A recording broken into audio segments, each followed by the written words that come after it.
Assalamualaikum warahmatullahi wabarakatuh. Kita bertemu lagi di channel Inspirasi Oktara.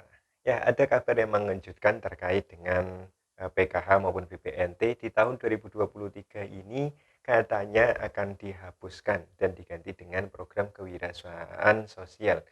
Dan tentunya ada headline juga PKH lansia ini akan dihapus. Benarkah demikian? Nah, di kesempatan video kali ini kita akan membahas perihal hal tersebut. Nah, tapi sebelumnya tentu saya ingin mengucapkan terima kasih kepada para subscriber Inspirasi Oktara, kepada para pendukung setia channel ini. Saya ucapkan terima kasih karena tanpa dukungan Anda, channel ini tidak bisa berkembang lebih baik lagi. Saya ucapkan selamat datang bagi Anda, para pengunjung baru yang baru bergabung dengan channel Inspirasi Oktara. Jangan lupa dukungannya, karena tanpa dukungan Anda, channel ini tidak bisa berkembang lebih baik, dan tentunya saya tidak bisa lebih bersemangat lagi untuk membagikan informasi terbaru di channel ini. Oke, Anda berada di channel yang tepat karena channel ini disampaikan oleh SDM dari Pendamping Sosial Kementerian Sosial Republik Indonesia. Nah, ada postingan, ada berita yang ini dimuat oleh salah satu media internet yang tentunya punya nama ya, yang familiar. Isinya adalah judulnya program PKH dan BPNT 2023 dicoret dan diganti program kewirausahaan sosial.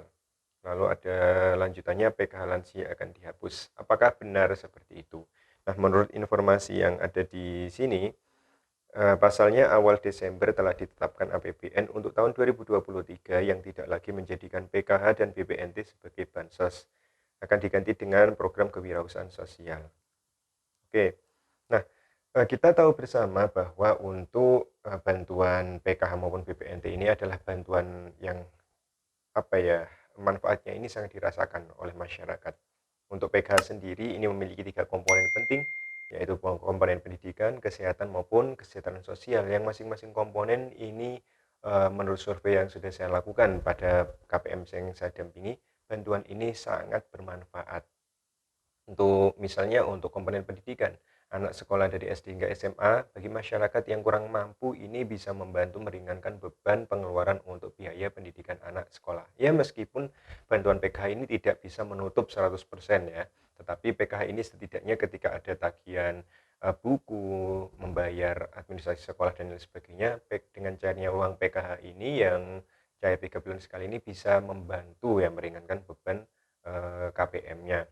Lalu misalnya untuk balita, ini juga sangat membantu ketika keluarga yang kurang mampu ini butuh nutrisi, baik itu untuk ibu hamil maupun balitanya, maka dengan bantuan Rp750.000 per 3 bulan ini sangat membantu untuk memenuhi nutrisi, mungkin membeli susu, membeli kebutuhan bayi, dan yang lain sebagainya.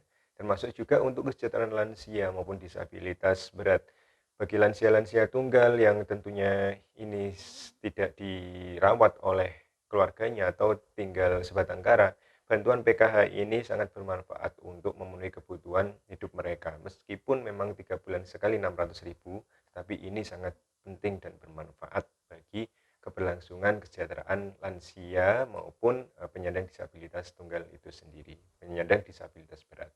Nah, eh, kira-kira menurut Anda bagaimana? Apakah PKH atau BPNT ini layak untuk tetap dilanjutkan atau sudah cukup di tahun ini saja? Apakah Anda setuju dengan berita tersebut? Bagi saya pribadi, saya sendiri kurang setuju jika PKH maupun BPNT tahun 2023 diadakan. Nah, dan saya anggap berita tersebut adalah berita yang masih belum bisa dipertanggungjawabkan kevaliditasnya. Mengapa bisa demikian? Karena kita tahu bahwa program Keluarga Harapan maupun bantuan pangan non-tunai atau program sembako ini adalah 2 program prioritas nasional. Yang dimaksud prioritas di sini adalah yang diunggulkan. Jadi ketika ada APBN terkait dengan akan digunakan apa untuk kesejahteraan sosial, maka PKH maupun bantuan program sembako atau BPNT ini adalah 2 program utama yang tentunya ini akan didahulukan untuk pelaksanaannya. Karena penerimanya tidak main-main ya. Untuk BPNT sendiri jika di total seluruh Indonesia ini ada 18,8 juta KPM. Untuk PKH sendiri ada 10 juta KPM. Nah, dari total 18,8 juta untuk penerima sembako atau BPNT, di dalamnya termasuk juga ada penerima PKH maupun penerima BPNT atau sembako non PKH. Nah, Bayangkan jika misalnya di tahun 2023 2 program ini dihapus. Tentu ini akan menjadi gejolak sosial yang sangat besar, di mana kesenjangan, ekonomi yang begitu jauh ya antara orang yang kaya dengan orang yang kurang mampu ini akan semakin besar ya, gap-nya akan semakin lebar lagi jika 2 bantuan prioritas utama ini dihapuskan. Dan, bagi Anda yang mungkin mengetahui headline berita tersebut, Anda tidak perlu khawatir karena dari informasi terakhir yang saya peroleh dan ini sudah dirapatkan antara Kementerian Sosial dengan komisi yang ada di Dewan Perwakilan Rakyat Pusat. Bahwa untuk tahun 2023 anggaran dari Kementerian Sosial ini masih cukup besar dan, anggaran tersebut termasuk juga untuk anggaran PKH maupun bantuan pangan non-tunai atau program sembako yang sudah direncanakan di tahun 2023. Dan karena ini program prioritas nasional tidak mungkin, pemerintah secara apa ya, secara tiba-tiba menghapus program ini begitu saja karena memang jumlahnya luar biasa banyak dan akan menimbulkan dampak yang besar jika misalnya langsung dihapuskan di tahun 2023. Nah, terkait dengan program kewirausahaan, sosial atau Prokus ya dulu namanya, ini adalah memang, wacana yang disiapkan untuk solusi karena memang dari tahun 2022 awal sudah diwacanakan untuk penerima PKH berusia di bawah 40 tahun ini akan digraduasi atau dihapus. Nah, karena memang penerima di bawah 40 tahun ini adalah penerima produktif sehingga, mereka tidak lagi dibantu melalui bantuan PKH maupun BPNT agar tidak ada ketergantungan. Dengan begitu pemerintah akan mengarahkan penerima usia produktif di bawah 40 tahun ini untuk berwirausaha. Dan Ibu Risma sendiri mengatakan program kewirausahaan ini nanti diwujudkan dalam bentuk pelatihan-pelatihan yang tentunya penting bagi kemandirian KPM berusia di bawah 40 tahun.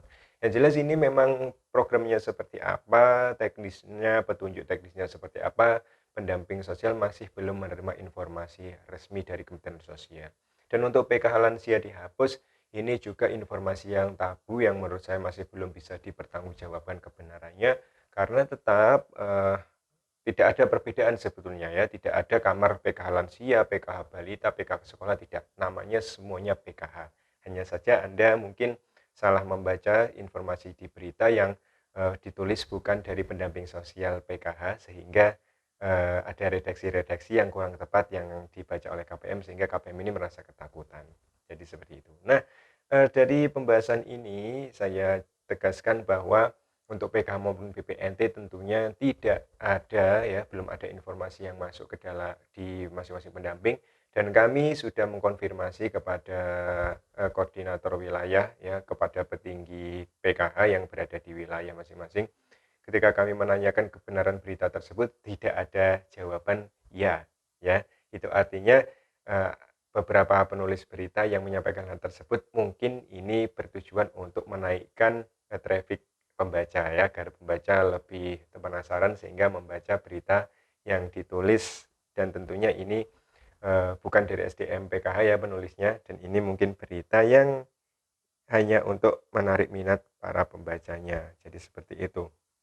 Nah, oke, bagaimanapun juga urusan dicoret atau tidak ini tergantung dari wewenang Kementerian Sosial dari pusat. Jika misalnya ada berita susulan yang mungkin mengejutkan PKH dan BPNT akan dihapus di tahun 2023, tentunya pendamping sosial dan saya khususnya akan menginformasikan kepada Anda melalui channel ini. Tapi bagi Anda yang sudah terlanjur mengetahui berita tersebut, tenang saja, tidak perlu khawatir karena sejauh ini PKH maupun BPNT ini adalah program prioritas nasional. Seperti itu saja ya yang bisa saya jelaskan di kesempatan video kali ini. Oke, terus dukung perkembangan channel ini agar saya lebih bersemangat dan channel Inspirasi Oktara bisa lebih baik dan lebih besar lagi. Dan tentunya channel ini saya buat sebagai bentuk pertanggungjawaban saya sebagai pendamping sosial di Kementerian Sosial untuk meluruskan berita-berita ataupun pemahaman-pemahaman yang kurang tepat terkait dengan bantuan sosial yang diberikan oleh Kementerian Sosial Republik Indonesia. Oke, semoga informasi ini bermanfaat ya. Dan jika ada pertanyaan silakan Anda berkomentar. Saya akhiri, wassalamualaikum warahmatullahi wabarakatuh.